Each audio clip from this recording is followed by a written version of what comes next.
రాధాకృష్ణులకు ఆత్మ ప్రణామాలు. రంగనాథ స్వామికి, అమ్మవారికి ఆత్మ ప్రణామాలు. ఈ అవకాశాన్ని ఇచ్చినటువంటి ఈ సద్గురు మూమెంట్‌కి, హైమా మేడంకి కృతజ్ఞతలు. ఈ జూమ్ సెషన్ నడిపిస్తున్న నా ఆత్మ బంధువులందరికీ ఆత్మ ప్రణామాలు. ఈ కార్యక్రమాన్ని వీక్షిస్తున్నటువంటి ప్రతి ఒక్క ఆత్మ బంధువుకి ఆత్మ ప్రణామాలు. మాస్టర్స్, మనం గత 2 క్లాసుల్లో రంగనాథ స్వామి ఆలయం గురించి, ఆలయం ప్రత్యేకత గురించి, స్వామివారి విశిష్టత, హ్మ్, భక్తుల గురించి తెలుసుకున్నాం. ఈరోజు మనం మరికొన్ని విషయాలు తెలుసుకుందాం. గత క్లాసుల్లో మనం ఆలయం గురించి, భక్తుల గురించి, తర్వాత ఆలయంపై జరిగినటువంటి దాడుల గురించి, విద్యారణ్య స్వాముల వారు స్వామివారికి చేసినటువంటి సేవ, లోకాచార్య పిల్లయ్య గారి భక్తి ప్రపత్తులు మొదలైన విషయాల గురించి తెలుసుకున్నాం. ఈరోజు మనం స్వామి అమ్మవార్ల దయతో ఆలయం గురించి, స్వామివారి భక్తుల గురించి మరికొన్ని విషయాలు తెలుసుకుందాం.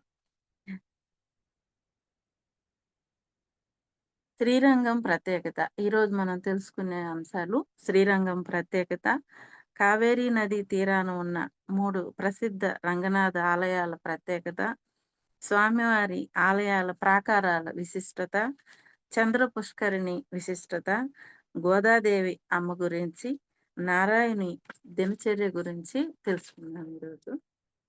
మొదటగా శ్రీరంగం ప్రత్యేకత గురించి తెలుసుకుందాం. బ్రహ్మగారు ఇప్పటికీ విమానానికి ప్రదక్షిణ చేస్తారట. అక్కడ విమానం ఉంటుంది అని చెప్పుకున్నాం గదా గత క్లాసుల్లో. ఇప్పటికి గూడా బ్రహ్మగారు ఆ విమానానికి ప్రదక్షిణ చేస్తారట. అక్కడ ఒకసారి జపం చేస్తే శ్రీరంగం దేవాలయంలో చాలా సార్లు చేసినట్టంట. శంకరాచార్యులు వారు జనాకర్షక యంత్రాన్ని అక్కడ స్థాపించారంట. స్వామి చేయి పైకెత్తి చూపిస్తూ ఉంటారట.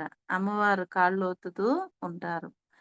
అంటే ఆయన అలా చెయ్యి ఎందుకు పైకెత్తి చూపిస్తారు అంటే, లక్ష్మీ అమ్మవారికి చెప్తారంట. వీళ్ళని కరుణించు, వీళ్ళని కరుణించు అంటే. అంటే మనం ఈ భూమి మీద జీవించాలంటే అమ్మవారి కటాక్షం ఉండాలి మనకి. అమ్మవారి దయ లేనిదే, ఆ డబ్బులు లేనిదే జరగదు గదా! ఈ ప్రాపంచిక జీవితం. అక్కడికొచ్చినటువంటి భక్తుల గురించి చూపిస్తుంటాడంట. వీళ్ళని కటాక్షించు, వీళ్ళకి ధనము అన్నీ ఇవ్వు, సౌభాగ్యాన్నివ్వు అని చూపిస్తుంటారంట స్వామి. బ్రహ్మగారు, ఇంద్రుడు ఇక్కడికి వచ్చి క్షమాపణలు చెప్పుకున్నారంట స్వామికి. అంటే వాళ్ళ వాళ్ళ కార్యక్రమాల్లో వాళ్ళకిచ్చినటువంటి డ్యూటీస్‌లో ఏమైనా లోపాలు జరిగినప్పుడు ఇక్కడికొచ్చి మనం పూజ చేసినప్పుడు కూడా అంటాం గదా! ఏదైనా ఉంటే తప్పులు మన్నించమని. అలాగా వాళ్ళకిచ్చిన కర్తవ్యంలో మా తప్పులేమన్నా ఉంటే మన్నించు స్వామి అని చెప్పి క్షమాపణలు చెప్పుకుంటారంట. కావేరీ నది తీరాన ఉండే 3 ప్రసిద్ధ ఆలయాల గురించి తెలుసుకుందాం. ఒకటి ఆదిరంగడు. ఇది మైసూరు, శ్రీరంగపట్టణం, మైసూరులో ఉంది. రెండవది మధ్యరంగడు, అంటే శివసముద్రం. మధ్యరంగడు అంటే శివసముద్రంలో ఉందంట. మూడవది అంతిరంగడు, శ్రీరంగం. అంతిరంగడు, శ్రీరంగం. ఇక్కడ గర్భాలయంలోని పెరియమూర్తిని, అంటే ఉంటారు గదా! ఆయన్ని పెరియ పెరుమాళ్ అని అంటారంట. అంటే పెద్ద పెరుమాళ్ అని. అలాగే ఉత్సవాలు నిర్వహిస్తారు గదా! ఆ ఉత్సవమూర్తిని పెరుమాళ్, పెరుమాళ్ అంటే మా పెరుమాళ్ళు అని అంటారంట. ఇక్కడ చూడండి, మన ఫస్ట్ 2 క్లాసుల్లో చెప్పుకొనుంటాం. ఏమనంటే ప్రసాదాలు గురించి ఆహ్, జీయర్ స్వామికి చెప్పారంట. నాకు వచ్చే ప్రసాదాలు ఏంది అలా ఉన్నాయని స్వామి. అప్పుడు పక్కనే ఆహ్, వైద్యనాథ్ ఆలయం ఉంటుందంట. అక్కడి నుంచి ఆయనకి ప్రసాదాలు ఆ మందు తీసుకొచ్చి ఇచ్చారంట. అంటే ఇక్కడ అంత్యరంగుడు అంటే ఆయన కొత్త వయసైన ఆయనే అంట అక్కడ అర్థం. అందుకని అక్కడ రోజు ఆ వైద్యనాథ్ ఆలయం నుంచి ప్రసాదం వస్తుందంట. అంటే ఒక మెడిసిన్ లాంటిది తయారు చేసి పంపిస్తారంట ఆయనకి డైజెషన్ అయ్యేదానికి. ఇక్కడ మనం నేర్చుకోవాల్సింది ఏంది అంటే, పరమాత్మకి ఆహ్, అయేమి లేవు గదా! వృద్ధాప్యం ఏమి లేవు. కానీ, మనకు సూచిస్తున్నారు. ఏమని సూచిస్తున్నారు అంటే, కొంత వయసొచ్చిన తర్వాత ఆహార నియమాలు పాటించాలి. జిహ్వ చాపల్యాన్ని మనం తగ్గించుకోవాలి. లేకపోతే శరీరం ఇబ్బంది పడుతుంది. ఇది మన వాహనం. లోపలుండేది మనం. మనం ఒక ప్రణాళికతో ఈ భూమి మీదకొస్తాం. అలా భూమి మీదకొచ్చినప్పుడు మనం ఎంత గొప్పవాళ్ళమైనా కావచ్చు మనం ఆత్మపరంగా. కానీ మన శరీరం, మన వాహనం సరిగా లేదు అనుకోండి, మన ప్రణాళిక దెబ్బతింటుంది. కారు ఆహ్, లోపల తోలే డ్రైవర్ ఎంత గొప్పోడవ్వచ్చు. ఆ కారు సరిగా లేదు, దాన్ని సరిగా చూసుకోలేదు అంటే ఏమవుతుంది? తోలలేడు. అలాగే మన శరీరాన్ని చక్కగా చూసుకోవాలి. లేకపోతే ఇబ్బంది పడుతుంది. కాబట్టి ఇదే సూచనగా చెప్తున్నారు. కొంత వయసొచ్చిన తర్వాత మనం ఏం చేయాలి? జిహ్వ చాపల్యాన్ని తగ్గించుకోవాలి. తేలిగ్గా జీర్ణమయ్యేటువంటి ఆహారాన్ని తీసుకోవాలి అనేది ఇక్కడ మనకి స్వామి నేర్పుతున్నారు. గర్భాలయంలో శ్రీరంగనాథుని ఎదుట గల బంగారు స్తంభాలకి తిరుమనయిత్తూన్ అని పేరంట. అంటే ఇక్కడ నంపెరుమాళ్ సౌందర్య సముద్రంలో కొట్టుకొని పోవారిని నిలువరించే స్తంభాలుగా వీటిని పేర్కొంటారంట. ఆ ఉత్సవమూర్తి ఉంది కదా! ఆ ఉత్సవమూర్తి కోసమే దాడులన్నీ జరిగాయి. అంత శోభాయమానంగా ఉంటుందంట. ఆహ్, ఆహ్, స్వచ్ఛమైన బంగారుతో ఉంటుందంట ఆ విగ్రహం. అఖండ పైలోకాల నుంచి వచ్చింది గదా! అది. చాలా శోభాయమానంగా ఉంటుందంట. ఎంత అంటే సౌందర్య సముద్రం, సముద్రంతో పోలుస్తున్నారు ఆ సౌందర్యాన్ని. అక్కడికొచ్చినోళ్ళు ఆయన సౌందర్య సముద్రంలో కొట్టుకొని పోకుండా ఆ స్తంభాలు అనేవి అక్కడ నిలుపుతాయి వాళ్ళని అని చెప్తున్నారు పోలిక. స్వామివారు ప్రసాదాలు ఆరగించేటువంటి ప్రదేశాన్ని గాయత్రి మండపం అంటారంట. ఆయనకి ప్రసాదాలు నివేదించే మండపాన్ని గాయత్రి మండపం అంటారు. గర్భాలయానికి ముందు గల ప్రదేశాన్ని చందన మండపం అని అంటారు. గర్భాలయానికి ప్రదక్షిణ దాన్ని తిరువన్నాలి అంటారు. అంటే ఆ గర్భాలయానికి ప్రదక్షిణ చేసేదానికి గూడా ఒక పేరుందంట. దాని పేరు తిరువన్నాలి. విష్ణుమూర్తి స్వయంభువుగా వెలిసినటువంటి అవతరించినటువంటి 8 క్షేత్రాల్లో శ్రీరంగం ప్రత్యేకమైంది. ప్రధానమైంది గూడా అంట. అంటే 8 క్షేత్రాల్లో ఆయన స్వయంగా వెలిసాడు. అంటే ఎవరో మనుషులు ఏర్పరిచింది గాదు. స్వయంగా ఆయన అవతరించినటువంటివి. అది మొదటిదే శ్రీరంగం. రంగనాథుల వారు. రెండవది శ్రీముష్ణం బోహర పెరుమాళ్ళు. మూడవది తిరుమలై తిరువేంగడముడయాన్. నాలుగవది తిరునీర్మలై శ్రీరంగనాథన్, నిర్వన్నన్. నైమిషారణ్యం ఐదవది. వనరూపి దేవరాజన్ అంటారు. ఆరవది పుష్కరం పరమపురుషన్ తీర్థరూపి ఈయన. తర్వాత బదరికాశ్రమం ఏడవది. తిరునారాయణన్. తర్వాత ఎనిమిదవది సాలగ్రామం శ్రీమూర్తి. ఈ ఈ 8 స్వయంభూ ఆయన స్వయంగా వెలిసాడు. వాటిల్లో మొదటిది శ్రీరంగం. అది శ్రీరంగం ప్రత్యేకత. ఆళ్వార్లు కీర్తించిన 108 దివ్యదేశాల్లో శ్రీరంగం ప్రధానమైంది. ఆళ్వార్లు అంటే విష్ణు భక్తులు. వీళ్ళు ఎక్కడైతే ఆ క్షేత్రాన్ని దర్శించి అక్కడుండి అక్కడ ఆయన్ని కీర్తించారో అవన్నీ దివ్యదేశాలుగా చెప్పబడ్డాయి. అటువంటి దివ్యదేశాల్లో శ్రీరంగం ప్రధానమైందంట. 10 మంది ఆళ్వార్లు, ఆండాళ్ళ తల్లి, ఆచార్యులు అందరూ ఆనందించి తరించినటువంటి దివ్యదేశం. ఆళ్వార్లే గాదు, ఆచార్యులు, ఆండాళ్ళ తల్లి, గోదాదేవి ఈళ్ళందరూ స్వామిని ఆరాధించి తరించినటువంటి దివ్యదేశం శ్రీరంగం. ఇక్కడ మండపాలు చూసుకున్నట్టయితే భోగ మండపం వచ్చి శ్రీరంగం అంట. పుష్ప మండపం తిరుపతి.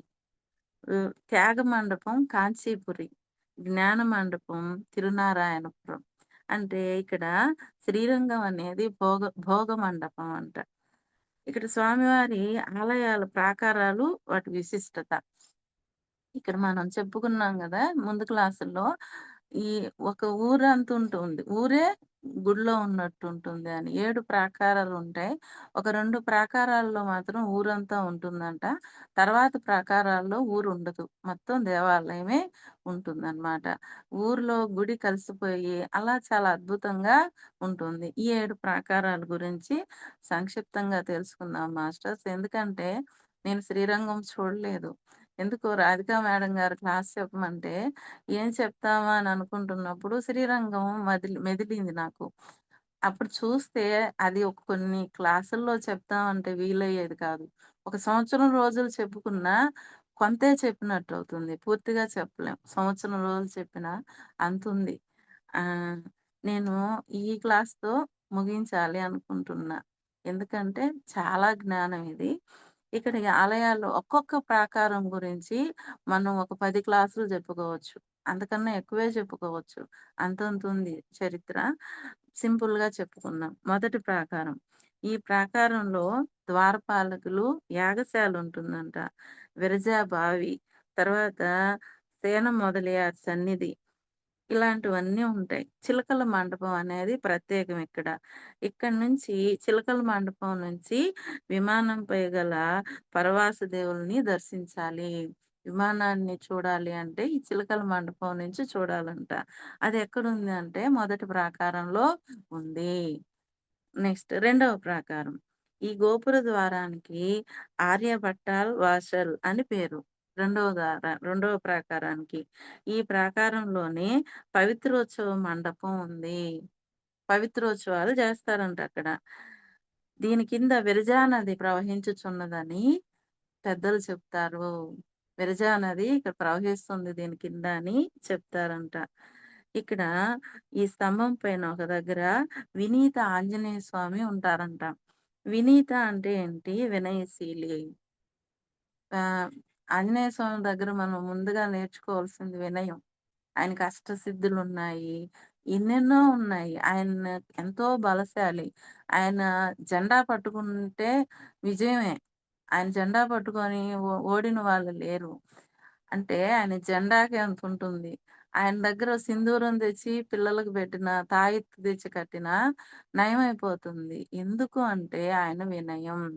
ఆయన ఎంతో బలశాలి, ఎంతో జ్ఞానవంతుడైనప్పటికీ ఆయన వినయంతో ఉంటాడు. ఎక్కడా గూడా ఆయన పొంగడు. ఒక భక్తి, ఒక బంటుతనం అనేది ఆయన దగ్గర నేర్చుకోవాలి. మనం ఒకరిని గురువుగా స్వీకరిస్తాం. కానీ ఎక్కడెక్కడో అనుమానాలన్నీ వస్తుంటాయి ఎవరన్నా మన గురువు గురించి మాట్లాడుతుంటే. ఆయన అలా కాదు. ఒక్కసారి రాముడిని ఆయన పరమాత్మగా అనుకున్నాడు. ఇంకా ఆయన ఏది చెప్పినా ఓకే. అంతే. అందుకే బంటు రేతి కొలువు ఇయ్యవయ్య రామ అంటారు. కాబట్టి ఆయన్ని మించిన బంటు లేరు. కాబట్టి ఇక్కడ వినయం. ఆ వినయం మనం ఆంజనేయ స్వామి నుంచి నేర్చుకోవాల్సింది. మనకొక చిన్న పోస్ట్ రాంగానే మనకి ఎంతో గర్వం వస్తుంది. నాకు ఈ మధ్య ఒక కలొచ్చింది మాస్టర్స్. ఏంటంటే నాకు ఏం తిన్నా అది పడడం లేదు. కడుపులో నొప్పి రావడం, వాష్‌రూమ్ ఎళ్ళడం ఇలా ఇబ్బంది పడుతున్నాను. 20, 25 డేస్ ఇబ్బంది పడ్డాను. యాంటీబయాటిక్సు, ఆ పౌడర్సు ఏవేవో వాడాం. అస్సలు వల్ల కావడం లేదు. అప్పుడు నాకేదన్నా కర్మ ఉంటే చూపించమని అడిగాను నేను. అడిగితే నాకొచ్చిన కలేంటి అంటే, ఒక స్కూల్ వాతావరణంలా కనిపిస్తుంది. కనిపిస్తుంటే అక్కడ ఏమైందంటే, ఒక ఒక పోస్ట్ లాంటిదుంది. అక్కడ ఒక 5 మంది సభ్యులున్నారు. 5 మంది సభ్యుల్లో ఒక ఆమె లాస్ట్ ఆమె అయితే అక్కడ ఉద్యోగస్తురాల్లాగా నేనున్నా. ఆ లాస్ట్ ఆమెని పిలవలేదంట నేను. పిలవకపోయేసరికి మిగతా వాళ్ళందరూ ఎళ్తుంటే ఆమెని పిలిచారు. "నువ్వు రావా? అక్కడ ఫంక్షన్ జరుగుతుందంటే, చూడు ఈ ఉద్యోగస్తురాలికి నేనంటే లెక్క లేదు. నా నన్ను పిలవలేదు" అని చెప్పింది వాళ్ళతో. వాళ్ళు నవ్వుకుంటా ఎళ్ళిపోయారు. నేను ఆమెను క్షమించమని అడుగుతున్నా గానీ, ఆమె ఒప్పుకోవడంలా. ఆ పక్కనోళ్ళని పిలిచి చెప్తుంది. "ఈమె ఇల్లు ఎంతుంది? ఎన్ని ఇల్లులున్నాయి? ఎన్ని రూములున్నాయి? అయన్నీ నాకు లెక్క చెప్పండి" అని చెప్పింది. నా కల ఆగిపోయింది. నేను భయపడుతూ ఉన్నా. అప్పుడు నేను ఆ కల డీకోడ్ చేసుకుంటే, అక్కడ నాలాగా ఉన్న వ్యక్తిని నేను బాధపెట్టాను. అంటే నాకు ఆ యాతన శరీరాన్ని ఇచ్చారు. ఎందుకంటే మన శరీరంతో మనం బాధపడినప్పుడు అది తెలుస్తది మనకి ఆ బాధ. ఆ ఎదురుగా ఎవరైతే శాసిస్తున్నారో నన్ను పిలవలేదు. ఒక చిన్న పోస్ట్‌కి పిలవలేదు నన్ను. ఆ ఇల్లెంతుంది అని, ఆ ఉద్యోగం ఎంత ఇయన్నీ అడుగుతున్నారో అది నేను. అంటే నేను ఏదో జన్మలో ఒక చిన్న దానికి నన్ను పిలవలేదని ఒక ఉద్యోగస్తురాలిని, ఇంటిని పాడు చేసేసి, ఆ ఉద్యోగాన్ని తీసేసాను. ఏం చేశాను? ఇప్పుడు ఉద్యోగం అంటే మన బతుకు తెరువు కదండీ! నేను ఆ ఉద్యోగానికే ఎసురు పెట్టాను, తిట్టాను, ఆమె ఇల్లు ఉండదని చెప్పాను. ఇయన్నీ అడిగానంటే ఆమె పొట్ట కొట్టినట్టే గదా! బతుకు తెరువు గదా అది. కాబట్టి నాకు అన్నీ ఉన్నాయి నేను తినలేను. అలాగుంది. అప్పుడు క్షమాపణలు చెప్పుకున్నాను. కాబట్టి ఒక అహంకారం అది. ఆ అహంకారంతో ఎంత బాధ పెట్టానో ఆ ఉద్యోగస్తురాలిని. అక్కడ నాకుండేదేంది ఒక 5 మంది మెంబర్‌లో ఒక చివరి మెంబరు. పిలవలేదని జెప్పి అవతలోళ్ళకి క్షమాపణ చెప్తున్నా నేను పట్టించుకోవట్లేదు. అక్కడ అహంకారం ఆ చిన్న పదవిని వాళ్ళు లెక్క చేయలేదు అననేను. ఇట్లా మనకి ఒక చిన్న పదవితోనో, దేనితోనో ఒక డబ్బు రాంగానో, ఒక ఐశ్వర్యం రాంగానో, బంగారం రాంగానో, కీర్తి రాంగానో మనకు అహంకారం పెరుగుతుంది. అవతల వాళ్ళని ఏం చేస్తామో అనే విచక్షణ కోల్పోయి వాళ్ళని బాధ పెడతాం మనం. అప్పుడు ఆ కర్మలు వాళ్ళ ఉసురుంటుంది గదా! ఆ తల్లి ఎంత ఏడ్చిందో ఆ ఉద్యోగం బోయి. ఆహారం లేక ఎంత ఇబ్బంది పడ్డారో నేనదంతా అనుభవించా. అన్నీ ఉన్నాయి నేనేం తినలేను. క్షమాపణలు చెప్పుకున్న తర్వాత కొంత తగ్గింది. ఈ జ్ఞానాన్ని అందించినటువంటి వంశీ మాస్టర్ గారికి, హైమా మేడంకి కోటి కోటి కృతజ్ఞతలు తెలియజేసుకోవాలి. ఎందుకంటే ఎన్నో వ్యాధులు అనుభవించాల్సినటువంటి వ్యాధుల నుంచి ఒక కళ చూసుకొని, దాంట్లో పశ్చాత్తాపం, పరివర్తన, ప్రాయశ్చిత్తం అనేటువంటివి చూసుకొని, మన నిజ జీవితంలో గూడా అలాగా నడుచుకుంటూ, మన ప్రవర్తన మార్చుకుంటూ పోతుంటే, అంత బాధ నుంచి బయటపడుతున్నాం. అందుకే సార్‌కి ఎప్పుడూ కృతజ్ఞతలతో ఉండాలి. అటువి ఆంజనేయ స్వామి నుంచి మనం నేర్చుకోవాల్సింది ఏంటి అంటే, వినయము. అక్కడ ఆంజనేయ స్వామి ఉంటారంట. ఆయన పేరు వినత వినీత ఆంజనేయ స్వామి అని పేరంట. తర్వాత మూడవ ప్రాకారం. ఈ మూడవ ప్రాకారంలో అలినాడన్ తిరువీధి అని పేరంట దీనికి. ఇక్కడ గరుత్మంతుని సన్నిధి, నమ్మాళ్వార్ల సన్నిధి మొదలైనవి ఉంటాయి.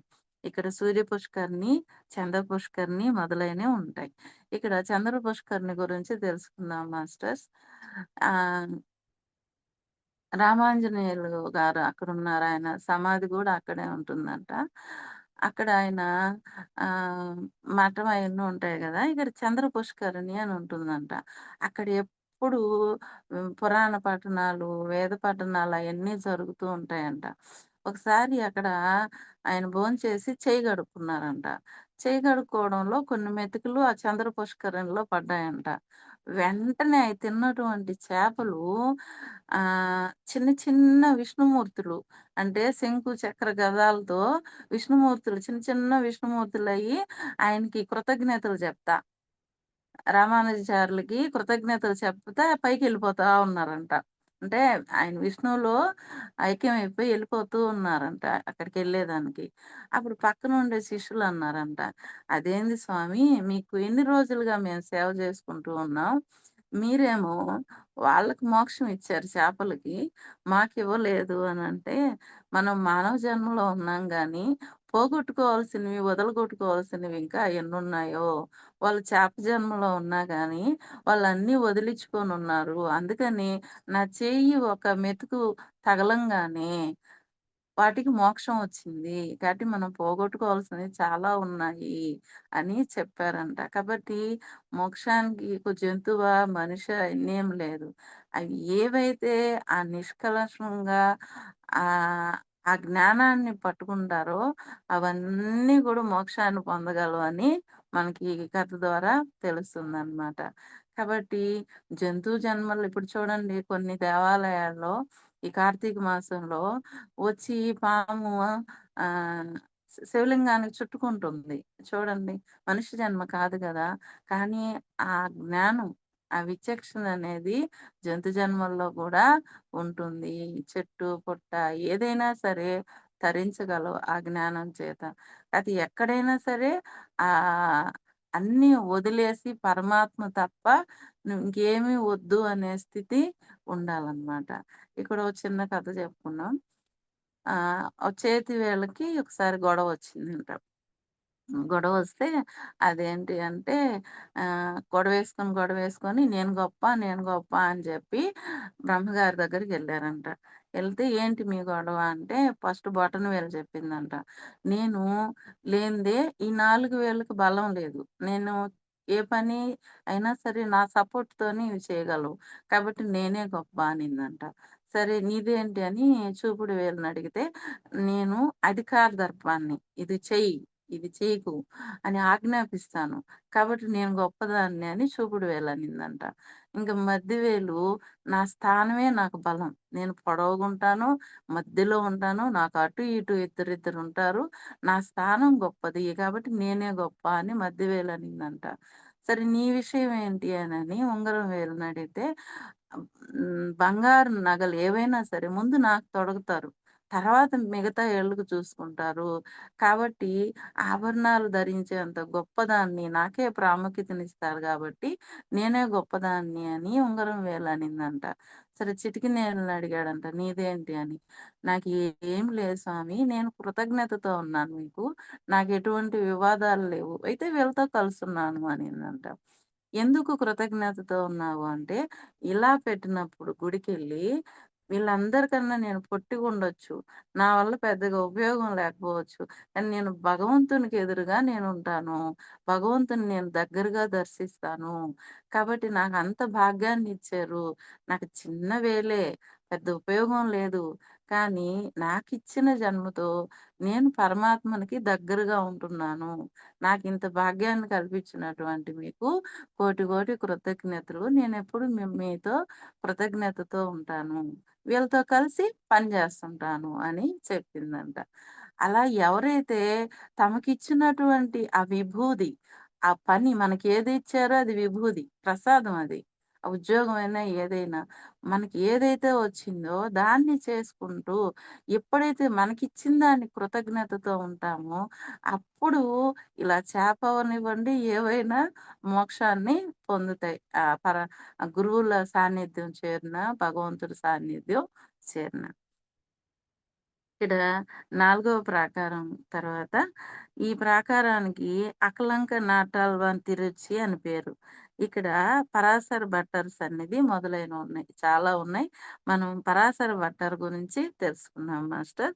ఒకప్పుడు ఆయన భట్టర్ అని అయినటువంటి వాళ్ళేందంటే నంపెరుమాళ్ళకి అంటే ఉత్సవమూర్తికి కైంకర్యాలు సమర్పించుకుంటా ఉంటారు. ఆయన సేవలో తరిస్తూ ఉంటారనమాట. అయితే వీళ్ళేం చేస్తారు అంటే ఆహ్, ఈ ఉత్సవమూర్తికి సేవలు చేసేవాళ్ళు ఇంకా చాలా మందుంటారు గదా! వాళ్ళందరూ ఈయన్ని జూసి అసూయ చెందుతుంటారు. అసూయ చెంది దూషిస్తా ఉంటారనమాట. దూషిస్తూ ఉంటే ఆయనేం జేస్తాడంటే ఎంతగా నిమగ్నమై ఉంటాడు అంటే ఇంక ఏరే వాళ్ళని ఏం పట్టించుకోడాయన. భగవంతుని సేవలోనే ఉంటాడు. ఆయనకిచ్చిన పనేందో అది చేసుకుంటా ఉంటాడు భగవంతుడికి. దాంట్లోనే నిమగ్నమై తన జీవితం తను జూసుకుంటుంటాడనమాట.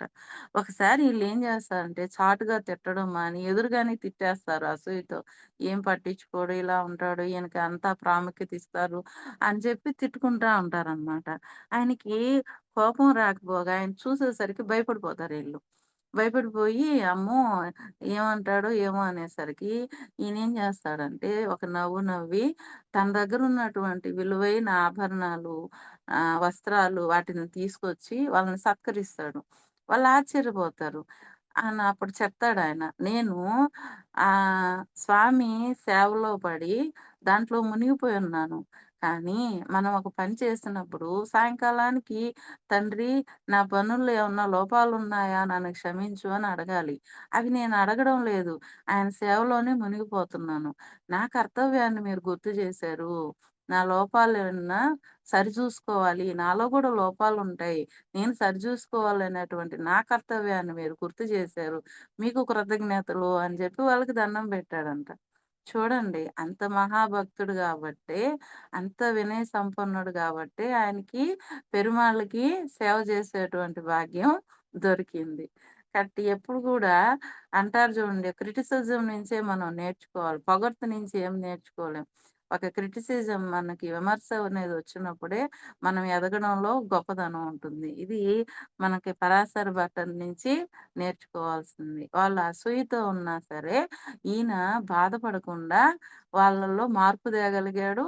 తనను తాను చెక్ చేసుకునే పాయింట్ ఇది అని తెలుసుకొని నడుచుకున్నాడు. ఆయనలో ఏమీ లేదు. కానీ ఆయన నాలో ఏమన్నా లోపాలున్నాయేమో సరిచేసుకుంటాను అని వాళ్ళకి చెప్పాడనమాట. తర్వాత ఐదవ ప్రాకారం. దీనికి ఉత్తర వీధి అని పేరు. పంగుని మాసంలో జరుగు బ్రహ్మోత్సవాల్లో శ్రీరంగనాథుడు ఈ వీధుల్లో వేంచేస్తుంటారు. చెప్పాం గదా! భోగ మండపం అని. ప్రతి నెల ఏదో ఒక ఉత్సవం జరుగుతూ ఉంటుందంట ఇక్కడ.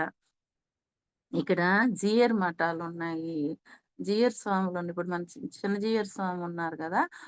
వాళ్ళ పారంపర్యం అన్నమాట. వాళ్ళ గురువుల పారంపర్యం. ఆ జీయర్ మఠాలు ఉంటాయంట అక్కడ. తర్వాత ఆరవ ప్రాకారం. ఈ ప్రాకారానికి చిత్రవీధి అని పేరు. చిత్రి మాసంలో జరుగు బ్రహ్మోత్సవాల్లో నంపెరుమాళ్ ఇక్కడ ఊరేగుతారు. రథం మొదలైన వాహన వానమామలై జీయర్ మఠం కలవు. ఇక్కడ రథం ఉంటుంది. జీయర్ మఠాలు కూడా కలవు. ఇక్కడ దక్షిణ ప్రాకార వీధిలో 5 అడుగుల లోతులో పాతాళ కృష్ణన్ సన్నిధి అనేది ప్రత్యేకం అంట ఇక్కడ. తర్వాత ఏడవ ప్రాకారం. ఈ ప్రాకారానికి అడయవలంజాన్ అని వీధి అని పేరు. ఇక్కడ వామనుని సన్నిధి ఉంటుంది. వామనమూర్తి యొక్క గుడి ఉంటుందన్నమాట అక్కడ. కుంభమాసంలో జరిగే బ్రహ్మోత్సవాల్లో రథోత్సవం చేస్తారు గదా! బ్రహ్మోత్సవాల్లో రథానికి బదులుగా ఇక్కడ తెప్పోత్సవం చేస్తారంట. ఏడవ ప్రాకారంలో. ఈ తెప్పగుంటలో జరుగుతుందంట. ఈ దక్షిణ గోపురం ద్వారానే కావేరీ నదికి పోవచ్చంట. ఈ గోపురం ద్వారానే కావేరీ నదికి వెళ్ళొచ్చు. దీనికి రాయగోపురం అని పేరు. ఏడవ ప్రాకారానికి రాయగోపురం అని పేరన్నమాట. ఇక్కడ నెల్లూరు గూడా ఉంటుంది. రంగనాథ స్వామి ఆలయం. చాలా బాగుంటుంది మాస్టర్స్. నాకు ఒక అనుభవం జరిగిందక్కడ. ఏందంటే, నాకు షుగర్ డౌన్ అయింది. ఎందుకో తినలేకపోయాను ఆ రోజు సరిగా. షుగర్ డౌన్ అయినప్పుడు బాడీ తనను తాను రక్షించుకునేదానికి బీపీని రైజ్ చేసుకుంటదంట. నాకు మామూలుగా లో బీపీ ఉంటది. బీపీని రైజ్ చేసుకొని అది 160కెళ్ళిపోయింది. ఇంకా డాక్టర్లు 2 రోజులు చెక్ జేశారు. మూడో రోజు గూడా ఉండేసరికి బీపీ టాబ్లెట్ ఏసుకోవాలి అన్నారు. ఆ టాబ్లెట్ ఏసుకునేసరికి నాకు ఓవర్ హార్ట్ బీట్ అయిపోయింది. బాగా వీక్ అయిపోయిందనమాట. మరలా డాక్టర్ దగ్గరికెళ్తే ఇమ్మీడియేట్‌గా హార్ట్ చెక్ చేయించుకోండి. అయితేనే నేను మందులిస్తాను అంటే అప్పటికే ఈవినింగ్ అయిపోయింది. అప్పుడు కారు పెట్టుకొని నెల్లూరుకెళ్తే అక్కడ మేము కనుక్కొని ఎళ్ళినటువంటి డాక్టర్లెవ్వరు నాకు మొదటి ధ్యానాన్ని నేర్పించినటువంటి మేడం చెప్పారు. ఒక ఇద్దరు డాక్టర్లు. వాళ్ళెళ్ళిపోయున్నారు. ఎందుకంటే 9 అయిపోయిందక్కడే. ఎళ్ళిపోయుంటే సరే ఇంక రిటర్న్ అయిపోదాము అని అనుకుంటున్నప్పుడు, ఈ రంగనాథ స్వామి పేరుతో ఉండేటువంటి బోర్డ్ కనిపించింది. నేమ్ బోర్డ్ డాక్టర్ గారిది. సరే అండి ఒకసారి ఎందుకైనా కృష్ణ భక్తి గదా! పోదాము అని ఎళ్ళాను. వెళ్తే నర్సున్నారు. డాక్టర్ ఇప్పుడే ఎళ్లారు అన్నారు. అమ్మా నన్ను ఇమ్మీడియేట్‌గా చూపించుకోమన్నారు డాక్టరు. ఫోను చేసి చెప్పగలరా అంటే, చేస్తే ఆయన ఆన్ ది వే ఉన్నారంట ఇంటికెళ్ళేదానికి. సరే వస్తాను ఉండమన్నారంట. వచ్చారు. వచ్చేసరికి నన్ను ఎళ్ళమన్నారు. మాస్టర్స్ ఎంత బాగుందంటే, మొత్తం కృష్ణుడి ఫోటోలే. ఎంట్రన్స్‌లో అంతా కృష్ణ భగవానుడి మాటలే. మొత్తం లోపలంతా కృష్ణుడి ఫోటోలు, బొమ్మలు. ఆయన ఇంత నామం పెట్టుకొని కూర్చోనున్నారు. నాకు ఎట్టబోయిందో ఆ దిగులంతా పోయింది. నాకు మొదటి ధ్యానం నేర్పించిన ఆవిడ గూడా ఆమె డాక్టర్ వచ్చే లోపల "అదేం ఉండదులే ఇందిర" అని కొద్ది ధైర్యం జెప్పారు. తర్వాత అక్కడికెళ్ళిన తర్వాత టెస్టులు రాస్తానమ్మా అన్నారు. ఒక 5,000కి రాశారు. రాసి తర్వాత అయి అయ్యేటటికి నాకు 10:30 అయిపోయింది. అయ్యేసరికి ఇంక నా డాక్టర్ గారు ఉన్నారా అమ్మా అంటే, ఆయనెళ్లారు. పలానా అడ్రెస్‌కొచ్చి కనిపించమన్నారు అన్నారు. అది రంగనాథ స్వామి టెంపుల్ వీధనమాట. మేము వెళ్తా ఉంటే ఆయన ఫోను చేస్తుంటే, "లోపలికి రండి, లోపలికి రండి" అంటుంటే, ఆ గోపురాలు వెళ్తా ఉంటే వస్తా ఉన్నాయి గోపురాలు. అక్కడ ఆ రోజు ఏం జరుగుతుందంటే పూజ, ఈళ్ళుంటారు గదా! ఆయన పెరుమాళ్ళకి పూజ చేసేటువంటి ఆళ్వార్లుంటారు. ఆ ఆళ్వార్లకి పూజంట ఆ రోజు. అంటే స్వామి భక్తులకి పూజ. డాక్టర్ ఎలాగున్నారంటే ఇక్కడ ప్యాంట్ షర్ట్‌తో ఉన్నాయన, అక్కడ బాగా దోవతయి పెట్టేసి, నామాలు పెట్టేసి, పంచె చుట్టుకొని, వాళ్ళ భార్య గారు గూడా దోవతి చీర కట్టి కూర్చోనున్నారు. పలానా డాక్టరు అంటే చూపిచ్చారు అక్కడున్నారని. మేము మమ్మల్ని చూడంగానే ఒక 5 నిమిషాల్లో ఏమో పూజ అయిపోయింది. గబగబా వచ్చారు భార్యాభర్త ఇద్దరు. ఒక పండు చేతిలో పెట్టారు యాపిల్ పండు. రిపోర్ట్‌లు చూసారు. ఇట భుజం తట్టి, "ఏం లేదమ్మా బానే ఉంది. కొంచెం వీక్‌గా ఉన్నారు మీరు." కొంచెం కొలెస్ట్రాల్ ఉంది. అనుకున్నంత హార్ట్ ప్రాబ్లమ్ అయితే లేదు. నేను గూడా భయపడ్డా మిమ్మల్ని చూసినప్పుడు. కానీ అంత లేదు భగవంతుడి దయ వల్ల అని చెప్పారు. కొన్ని ఫుడ్ ఏదైతే తీసుకోకూడదో చెప్పారు. అప్పుడు లోపలికెళ్లారు వాళ్ళు. ఇల్లులు గూడా అక్కడే ఉన్నాయి. ఆ గుడిలోనే ఉన్నట్టున్నాయి ఇల్లులు గూడా. అంత రాత్రి వేళ మేమెళ్ళలేకపోయాం. అక్కడ అనుభవం అది. పరమాత్మ నాకు అది చూపిచ్చి ఏ కర్మో ఆ కర్మను తొలగిచ్చారు. దాని దగ్గరికి రప్పించుకున్నారు. అక్కడ ఆ రోజు భక్తుల సేవ జరుగుతున్నింది. నాకది మహా అద్భుతం. అది జరిగిన తర్వాత నేను ఈ ఈ స్టోరీ చెప్పేదానికి గూడా పరమాత్మే పర్మిషన్ ఇచ్చినట్టున్నారు రాధికా మేడం ద్వారా. ఆ! మీరెవరైనా నెల్లూరొచ్చినప్పుడు చూడండి మాస్టర్స్. చాలా అద్భుతంగా ఉన్నది. నేను గూడా ఒకరోజు వెళ్ళాలి పగటిపూట. ఇక్కడ ఉత్సవాలు జరుగుతాయంట. ఏమేమి ఉత్సవాలు జరుగుతాయి? అనుకున్నాం గదా! భోగమండపం అని. ప్రతి నెల ఆయనకి ఉత్సవాలు జరుగుతూనే ఉంటాయన్నమాట. తర్వాత తీర్థోత్సవాలు, ఏకాదశి ఉత్సవాలు, తర్వాత బ్రహ్మోత్సవాలు, ఇలాగా ఈ నక్షత్రాలకు సంబంధించి ఇవన్నీ ఏదో ఒకటి జరుగుతూ ఉంటాయంట. తర్వాత ధనుర్మాసంలో ఉత్సవాలు. మనకి ధనుర్మాసం అనంగానే గోదాదేవి అమ్మ గుర్తుకొస్తారు. పాసురాలు గుర్తుకొస్తాయి మనకి. ఈ ధనుర్మాసం ఉత్సవాలు అంటే ఆండాళ్ళ తల్లి పాసురాలు మనకు ఫస్ట్ గుర్తుకొచ్చేది. అమ్మ గురించి తెలుసుకుందాం.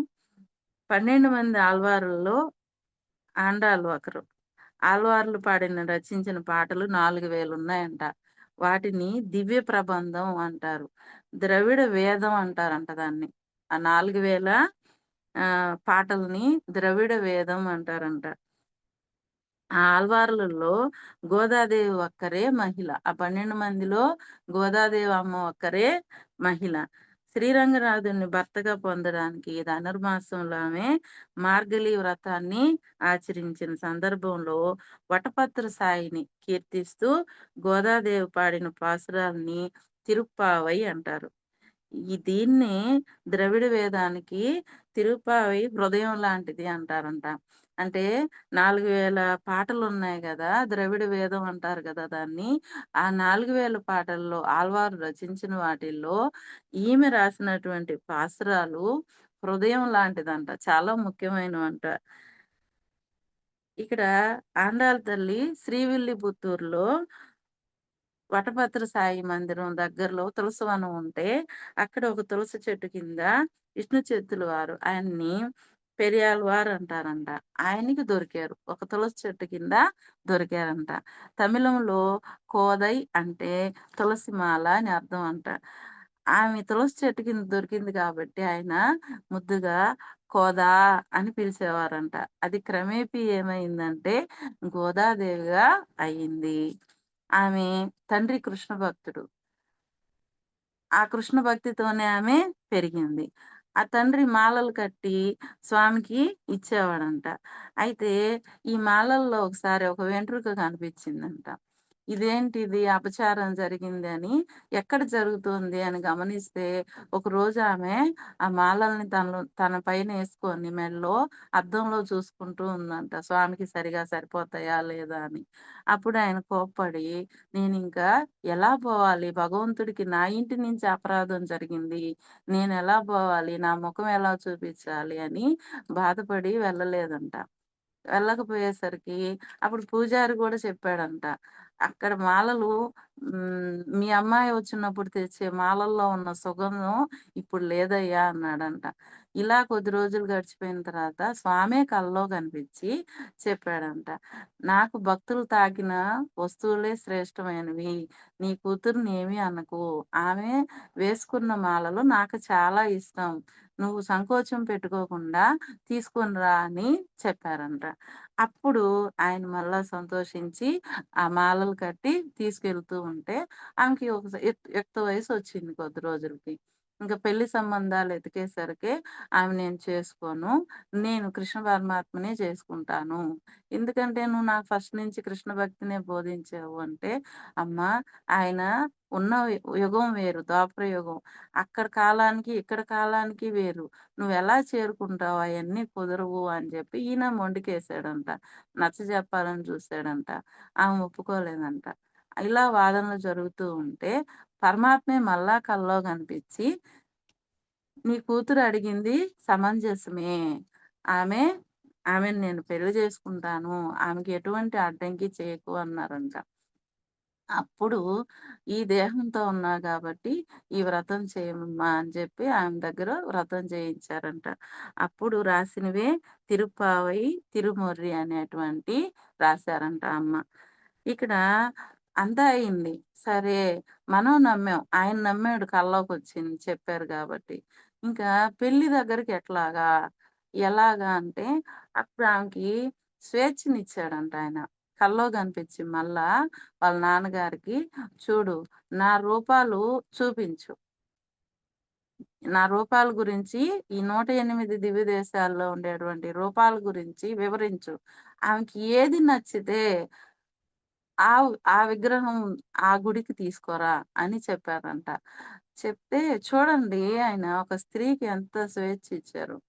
ఆ ఉత్సవమూర్తుల్లో గూడా ఆమెకి నచ్చింది ఎ ఎన్నుకోమని చెప్పారంట. అప్పుడు ఆయనేం జేశారు అంటే, ఆమెను కళ్ళు మూసుకొని ధ్యానంలో కూర్చోమని, "అమ్మ నేను చెప్తూ ఉంటా. నీకు ఎవరు నచ్చితే అప్పుడు ఒక నవ్వు నవ్వు" అని చెప్పారంట. ఈయన ఆమె కళ్ళు మూసుకొని ధ్యానంలో కూర్చుంటే, ఈయనకి అక్కడ సెల్యులాయిడ్ పిక్చర్ చూపించినట్టు చూపిస్తున్నారంట. ఒక్కొక్క దివ్య దేశంలో ఉండే మూర్తి అక్కడ కనిపిస్తున్నారంట ఆయనకి విష్ణు చిత్తుల వారికి. ఆ ఫోటో చూసి ఈమెకి వివరిస్తూ ఉన్నారంట. అలా వివరిస్తూ ఉంటే ఈ రంగనాథుడి గురించి చెప్పినప్పుడు ఆమె కదిలి నవ్విందంట. ఓహో! ఈమె రంగనాథుడిని ఇష్టపడుతున్నారు అనుకున్నారంట. సరే ఇంకన పెళ్ళికి జనం ఒప్పుకోవాలి గదా! అప్పుడు ఎలాగా పరమాత్మ అంటే, నేనే చూసుకుంటాను అని జెప్పి, అక్కడ రాజు వల్లభదేవుడికి కనిపిచ్చాడంట. గ్రామ పెద్దలకు గూడా కనిపిచ్చాడంట పరమాత్మ. కనిపిచ్చి ఏం చెప్పారు అంటే, నేను గోదాదేవిని వివాహం చేసుకుంటాను. మీరెటువంటి ఆటంకాలు చేయొద్దు. మీరే ఆమెను పల్లకీలో స్వయంగా తీసుకురండి అని చెప్పారంట. అప్పుడు వల్లభదేవుడు పెద్దలు అందరూ గలిసి పల్లకి తీసుకెళ్ళి ఆమెని తీసుకొచ్చి ఆ స్వామివారి ముందుండేటువంటి మండపంలో ఆ రాత్రంతా ఉండి, పొద్దున వివాహ మహోత్సవం జరిగిందంట. ఆ వివాహ మహోత్సవం జరిగినప్పుడు ఆమె స్వామిలో లీనమైపోయారు. పాసురాలు చాలా గొప్పగా ఉంటాయి. దాంట్లో ప్రకృతి వర్ణన గూడా చాలా బాగుంటుంది. ఒక పాసురంలో అమ్మ చెప్తుంటారు. ఎలా ఉండాలి నా దేశము, ఈ ప్రాంతం అనంటే ఆహ్ పంట పండిందంట. వరి పైరు పండుంది. ఆ నీళ్ళల్లో చేపలు కదులుతుంటే అంట, పైరు గూడా ఊగుతుందంట. అంటే ఎంత పుష్కలంగా ఉండాలో చూడండి. వరి పైరులో గూడా చేపలు. అంటే ఇప్పుడైతే బతకనీరేమో, అప్పుడు అంత హింస లేదు గదా! అలా ఉండాలి. అంత శోభగా ఉండాలి. ప్రజలకి అంత నిండుగా ఉండాలని ప్రకృతి గురించి కూడా చాలా అద్భుతంగా ఉంటుంది పాసురాల్లో. గోదాదేవి అలా లీనమైపోయారు స్వామిలో. ఇక్కడ నారాయణుని దినచర్య ఇక్కడ మనకి ఆహ్, ఆళ్వార్లు వర్ణన చేసిన దాంట్లో దినచర్య అంట ఒక్కొక్క క్షేత్రంలో ఒక్కొక్క విధంగా ఉంటుందంట. ఏంటి అనంటే నిద్ర మేలుకోవడం ఎక్కడ అంటే తిరునారాయణపురం. అక్కడ అది దక్షిణ బద్రి కర్ణాటక. దాన్ని మేల్కోట అంటారంట. అక్కడ నిద్రలేస్తాడంట ఆయన. ఇంక సుప్రభాత సేవ ఎక్కడ అంటే తిరుమలై అంటే ఆంధ్రాలో. తిరుపతి. తర్వాత స్నానం ఎక్కడ జేస్తారు అనంటే ప్రయాగ ఉత్తరాఖండ్‌లో. తర్వాత జపం ఎక్కడ భద్రకాశ్రమం ఉత్తరాఖండ్. ఆరగింపు ఎక్కడ పూరీ జగన్నాథ్ ఒడిస్సా. అక్కడ అన్నప్రసాదం ఇస్తారు గదా! ఎక్కువగా. రాచకార్యం ఎక్కడ? అయోధ్య. ఆయన రాచకార్యాలు నిర్వహించేది అయోధ్యలో, ఉత్తరప్రదేశ్. విహారం ఎక్కడ? బృందావనం, ఉత్తరప్రదేశ్. శయనం ఎక్కడ? శ్రీరంగం, తమిళనాడు. శ్రీరంగం తమిళనాడులో. కాబట్టి కలలు మనం నిద్రపోయినప్పుడు కలలొస్తాయి గదా! కాబట్టి శయనం ఆయన సేద దీరేది ఇక్కడే. అంటారు మాస్టర్స్ కలలు నిజమా అది ఇది అని. ఇప్పుడు చూడండి గోదాదేవి అమ్మవారికి వాళ్ళ నాన్నగారికి ఎక్కడ కనిపించారు పరమాత్మ కలలోనే దర్శనమిచ్చారు. మొన్న మేము ఆహ్, నోములు చేసుకున్నాం. చేసుకుంటే కింద కూర్చుంటాను. ఒక చెయ్యి కొంచెం బాగయింది. పడ్డాను ఈ చెయ్యి బాగుందిలే అని కింద కూర్చుంటే కూర్చోలేకపోయా. ఎందుకో మళ్ళా ఒక 2 వారాల నుంచి చెయ్యి నొప్పేస్తా ఉంది. అరిచెయ్యి. నొప్పేస్తా ఉంటే నేను ఆ రోజు పండుకున్నాను గానీ జ్ఞానసిద్ధి అడిగా. నాకు చెయ్యి నొప్పెందుకుందని గూడా అడగలా. పడ్డ చెయ్యే గదా! కొంచెం పని చేస్తే వచ్చింది. కానీ ఎందుకో బాగా నొప్పెడుతుందనే బాధుంది. నాకు కల ఎలాగొచ్చిందంటే ఒక మాకు మా అమ్మ వాళ్ళ ఇంటి దగ్గర ఒక ఊర్లో పక్క ఊర్లో ఒక వేదం బాగా పఠించేటువంటి బ్రాహ్మణులున్నారు.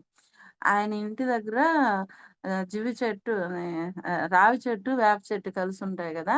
అక్కడ పూజలు భలే నిర్వహిస్తారాయన. అక్కడున్నట్టున్నా నేను. అక్కడికి పశ్చాత్తాపం అంటే ఏందో చెప్తున్నా. మన వంశీ మాస్టర్ గారు ఇచ్చారు గదా! అది. ఆ పరివర్తన ఏంది? పశ్చాత్తాపం ఏంది? దాని గురించి చెప్తూ ఉన్నా. ఆమె డౌట్‌లు అడుగుతూ ఉంది. నేను చెప్తూ ఉన్నా. చెప్తూ ఉంటే పక్కన నుంచి ఎవరో నన్ను చూస్తున్నట్టుగా అనిపించింది నాకు. సరే ఏంది చూస్తున్నారని మళ్ళా ఆమె పశ్చాత్తాపం చెప్తున్నా నన్నడిగిన ఆమెకి.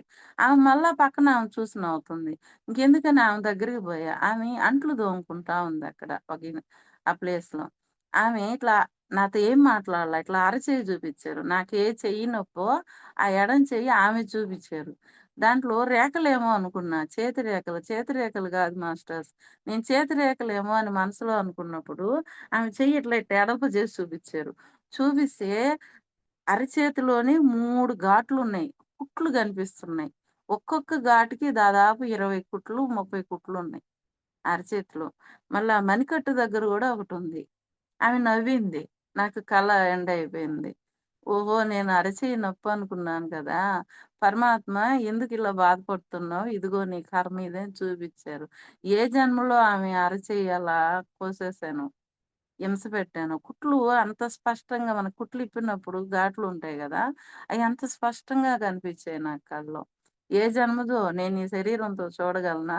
చూడలేను. కల్లో మాత్రమే అయి చూడగలం. కలలోనే పరమాత్మ మనకయన్ని మన తప్పులు గాని, ఒప్పులు గాని చూపిస్తాడు. కలలు చాలా గొప్పవి. ధ్యానంతో వచ్చేటువంటి కలలు మనల్ని మనం ఉద్ధరించుకునేదానికి ఉపయోగపడేవన్నమాట. ఇక్కడ ముత్తుస్వామి దీక్షితుల వారు గూడా ఈయన రంగపూర విహార అంటే ఈ ఆళ్వార్లే గాదు, సంగీత కళాకారులు గూడా ఈయన గురించి రంగనాథ స్వామి గురించి ఎన్నో రాశారు. ఎంఎస్ సుబ్బలక్ష్మి గారు ఐక్యరాజ్య సమితిలో రంగపుర విహార అనేటువంటి ఆ కీర్తనని పాడారనమాట. ఇక్కడ మనం నేర్చుకోవాల్సిందేందంటే, మనకు భగవంతుడు ఏ ఉపాధిచ్చాడో, ఆ ఉపాధిని స్వీకరించి, భగవంతుడి పట్ల కృతజ్ఞతగా, ధర్మాన్ని, సత్యాన్ని పట్టుకొని నడిచినప్పుడు, పరమాత్మ మనకెప్పుడూ దగ్గరగానే ఉంటాడు. అయితే మనం దేవాలయాలనేవి శక్తి క్షేత్రాలు. ఈ శక్తి క్షేత్రాలని మనం సంరక్షించుకోవాలి. ఎందుకు అంటే, ఇప్పుడు మనం తీర్థయాత్రలకెళ్తాం. ఎక్కడికెళ్తాం? ఆ శక్తి క్షేత్రాలకే ఎళ్తాం. వాటిని కాపాడుకోలేకపోతే ఎక్కడికెళ్తాం? ఎక్కడికి ఎళ్ళలేం. మన మనస్సు ధ్యాన సాధనకి గాని, ఏదైనా సరే ముందు నిలబడాలంటే ఒక విగ్రహం, ఒక మూర్తి కావాలి మనకి. ద్వాపరం ఎండయ్యేటప్పుడు గూడా ఉద్ధవుడికి చెప్తాడు. నా మూర్తిని వాళ్ళకందించు పూజ చేయమని. కలియుగానికి అనని. అప్పటి వాళ్ళకందిస్తాడు. అది కలియుగానికి అందాలి. మనకి ఒక రూపం ఉండాలి. ఒక గురువు ఉండాలి. ఒక భగవంతుడి రూపం ఉండాలి. ఆ తర్వాత మళ్ళా వేరే స్థాయిలకెళ్తాం. ఈ ఆలయాలనేవి శక్తి క్షేత్రాలు. ఒక ధ్వజస్తంభం అనేది కొన్ని కిలోమీటర్ల దూరంలో పాజిటివ్ ఎనర్జీని అంటే ఆ గర్భాలయానికి కిటికీలుండవు గదా! ఆ గర్భాలయంలో చదివేటువంటి ఆ వేదం రిఫ్లెక్షను ఇది తీసుకుంటుందంట ధ్వజస్తంభం. అది కిలోమీటర్ పరిధి ఆ పాజిటివ్ ఎనర్జీని అందిస్తదంట. అది ఇండైరెక్ట్‌గా ఎట్ట చెప్తారంటే, మగవాళ్ళకి ఆయుష్ తక్కువంట అది ఉంచండి అంటారు. అంటే పొలాల్లో అదంతా ఎక్కువ పని చేసేదెవరు? మగవాళ్ళు. వాళ్ళకి ఆ ఎనర్జీ కావాలి. అందుకని ప్రతి ఊర్లో గుడి, ధ్వజస్తంభం అనేది ఉంటుంది. ఇంకోటి వేద పఠనం జరుగుతుంది. పరమాత్మ వేదప్రియ. వేదాలకి ఆటంకం కలిగినప్పుడల్లా ఆయన జన్మెత్తాడు. ఎందుకంటే మనిషి జీవనం ఎలా సాగించాలో, ధర్మం అంటే ఏంది? వీటన్నిటికి ప్రామాణికం ఏంటి? వేదం.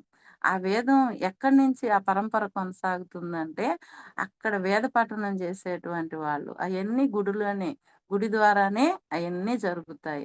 తర్వాత గుడి ఇంకొకటేందంటే, అక్కడ అన్నప్రసాద వితరణ జరుగుతుంది. పేదవాళ్ళకి భోజనం అందిస్తారు. ఇంకా ఏంటంటే, డబ్బు ఒక దగ్గర నుంచి ఒక దగ్గరికి ప్రవాహం జరుగుతుంది.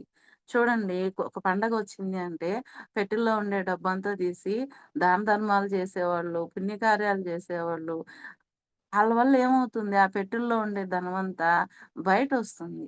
అలా ఉండకపోతే ఏమవుతుంది? సమాజం అభివృద్ధి చెందదు.